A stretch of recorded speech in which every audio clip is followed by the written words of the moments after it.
रामायण और रामचरितमानस में क्या है अंतर? महर्षि वाल्मीकि ने रामायण की रचना लगभग 9 लाख साल पहले वैदिक संस्कृत में की थी और वाल्मीकि रामायण को ही मूल रामायण कहा जाता है क्योंकि वाल्मीकि जी भगवान श्री राम के समय में मौजूद थे और रामायण के ही आधार पर गोस्वामी तुलसीदास जी ने लगभग 500 साल पहले रामचरितमानस की रचना की। आज रामायण श्रृंखला में हम वाल्मीकि रामायण और गोस्वामी तुलसीदास की रामचरित में अंतर क्या है, इसको विस्तार से जानेंगे। पहला अंतर, भगवान श्री राम और माता सीता का विवाह सीता स्वयंवर के बाद हुआ था। गोस्वामी तुलसीदास ने भी रामचरित में यही लिखा है, लेकिन क्या आप जानते हैं, महर्षि वाल्मीकि ने अपनी रामायण में कहीं स्वयंवर की चर्चा नहीं की है। रामायण में कहीं पर भी धनुष यज्ञ का भी जिक्र नहीं किया गया है। दशरथ पुत्र श्री राम और सीता का पुष्प वाटिका में पहली बार मिलना भी श्री रामचरितमानस में लिखा गया है, जबकि वाल्मीकि रामायण में इसका उल्लेख कहीं भी नहीं आता है। दूसरा अंतर, गोस्वामी तुलसीदास की रामचरितमानस में राम के छोटे भाई लक्ष्मण को क्रोधी बताया गया है, वो बात बात पर गुस्से में उबर जाते हैं, जबकि वाल्मीकि रामायण में लक्ष्मण को एक दम शांत और सौम्य बताया गया है।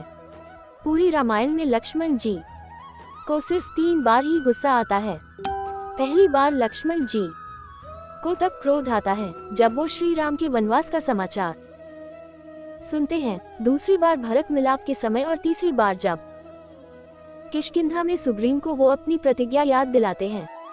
तुलसी रामायण के अनुसार लंका जाने के लिए समुद्र ने जब श्री राम को रास्ता नहीं दिया तो लक्ष्मण क्रोध में आ जाते हैं। उन्होंने श्री राम से समुद्र पर अग्निबाण चलाने की बात कही गई है। वहीं दूसरी तरफ रामायण में वाल्मीकि जी ने लिखा है कि श्री राम को समुद्र पर क्रोध आता है, जबकि लक्ष्मण जी उनको शांत करने का प्रयास करते हैं। तीसरा अंतर, रामचरितमानस में गोस्वामी तुलसीदास जी ने लक्ष्मण रेखा का जिक्र किया है, वहीं वाल्मीकि रामायण में लक्ष्मण रेखा का कोई उल्लेख या फिर कोई प्रसंग नहीं मिलता है। चौथा अंतर, लंकापति रावण की सभा में अंगद ने पांव जमा दिए तो एक प्रसंग में श्री राम के दरबार में पवनसुत हनुमान ने सीना चीरकर अपने हृदय में बसी हुई श्री राम और माता सीता की छवि को सबके सामने दिखा दिया। दोस्तों, आपको ये दोनों पसंद भी वाल्मीकि रामायण में पढ़ने को नहीं मिलते हैं। हम दोनों ही प्रसंगों को तुलसी रामायण से जानते हैं। पांचवा अंतर, महर्षि वाल्मीकि ने रामायण में माता सीता का हरण और लंका में मिले उन्हें कष्ट को वास्तविक बताया है। उन्होंने इसमें कोई माया का उल्लेख कहीं भी नहीं किया है।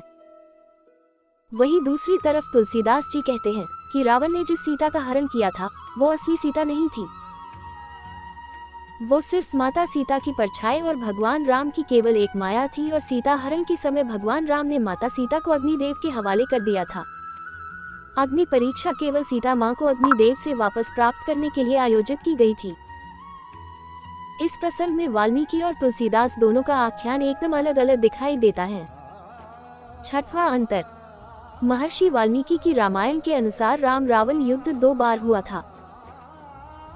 युद्ध के पहले दिन लंकापति रावण लड़ने आया था और अंतिम दिन वो फिर से वापस लड़ने आया था, जहां श्री राम के बाणों से रावण मारा गया। वहीं गोस्वामी तुलसीदास की रामचरितमानस में श्री राम रावण युद्ध सिर्फ एक बार हुआ और उसी युद्ध में भगवान ने रावण को मार गिराया था। सातवां अंतर, गोस्वामी तुलसीदास जी ने रामचरितमानस में राम भक्त हनुमान को बंदर लिखा है, जबकि महर्षि वाल्मीकि की रामायण के अनुसार हनुमान जी बंदर नहीं बल्कि वानर थे, यानी वो नर जो वन में रहता है। वहीं गोस्वामी तुलसीदास ने रामचरितमानस में पवन पुत्र हनुमान को भगवान शिव का एक अवतार बताया है। उन्होंने लिखा है कि शंकर सुमन केसरी नंदन, जबकि वाल्मीकि रामायण में ऐसा कहीं पर भी उल्लेख नहीं किया गया है। आठवां अंतर, भगवान श्री राम के वनवास के समय महर्षि वाल्मीकि ने लिखा है कि महाराज दशरथ कैकई से कहते हैं, वनवास तो केवल मेरे पुत्र राम को हुआ है, सीता का नहीं। अगर राम वन जा रहे हैं तो सीता को राज सिंहासन पर बिठाया जाए। लेकिन श्री रामचरितमानस में ऐसा कोई प्रसंग तुलसीदास जी ने नहीं लिखा है। नवां अंतर, दशानन रावण की नाभि में अमृत था। जी हाँ दोस्तों, ऐसा रामचरितमानस में गोस्वामी तुलसीदास जी ने लिखा है। वहीं दूसरी तरफ महर्षि वाल्मीकि ने रामायण में रावण की नाभि में अमृत होने का कोई भी प्रसंग हमको पढ़ने को नहीं मिलता है।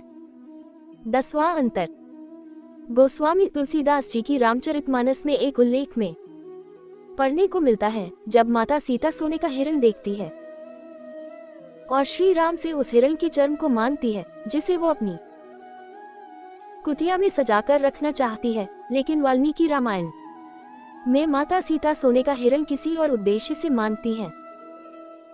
वो सोने के हिरण को मारना नहीं बल्कि वापस अयोध्या लेकर जाना चाहती थी। गोस्वामी तुलसीदास की रामचरितमानस में केवट का सुंदर और सहज किरदार पढ़ने को मिलता है, लेकिन वाल्मीकि रामायण में केवट का कोई भी प्रसंग या जिक्र नहीं किया गया है।